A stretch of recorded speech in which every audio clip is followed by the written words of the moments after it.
गोटे समय बंगोपसागर और अरब सागर में लघुचाप संभावना। देशर पूर्व पटे थिबा बंगोपसागर और पश्चिम पटे थिबा अरब सागर में एका समय लघुचाप सृष्टि होबार संभावना देखा देइछे। एहा फଳରେ प्रबल ग्रीष्म प्रभाव में शिशुथिबा देशवासी को आश्वस्ति मिलिबार संभावना रही।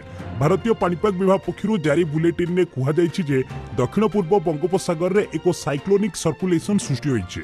आगामी 24 घंटे यह एक लघुचाप क्षेत्र में परिवर्तित होबार संभावना रही। परवर्ती 24 घंटे यह आहुरी सक्रिय होई उत्तर अंडमान सागर आगक गति करिवार संभावना रही। तेबे स्थल भाग उपरे एहार कौन प्रभाव रहिबो से संपर्क में पाणीपाग विभाग पक्षरु किछि स्पष्ट करा जाय नै।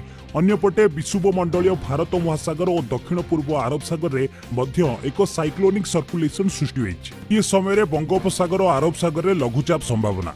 देशर पूर्व पटे थिबा बंगोपसागर और पश्चिम पटे थिबा अरब सागर में एका समय लघुचाप सृष्टि होबार संभावना देखा देइछे। एहा फଳରେ प्रबल ग्रीष्म प्रभाव में शिशुथिबा देशवासी को आश्वस्ति मिलिबार संभावना रही। भारतीय पाणीपाग विभाग पक्षरु जारी बुलेटिन में कहुଯାଇଛି जे दक्षिण पूर्व बंगोपसागर में एक साइक्लोनिक सर्कुलेशन सृष्टि होइछे।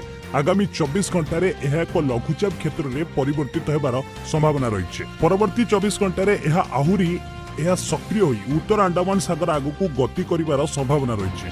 तेबे स्थल भाग उपरे एहार कौन प्रभाव रहिबो से संपर्क में पाणीपाग विभाग पक्षरु किछि स्पष्ट करा जाय नै।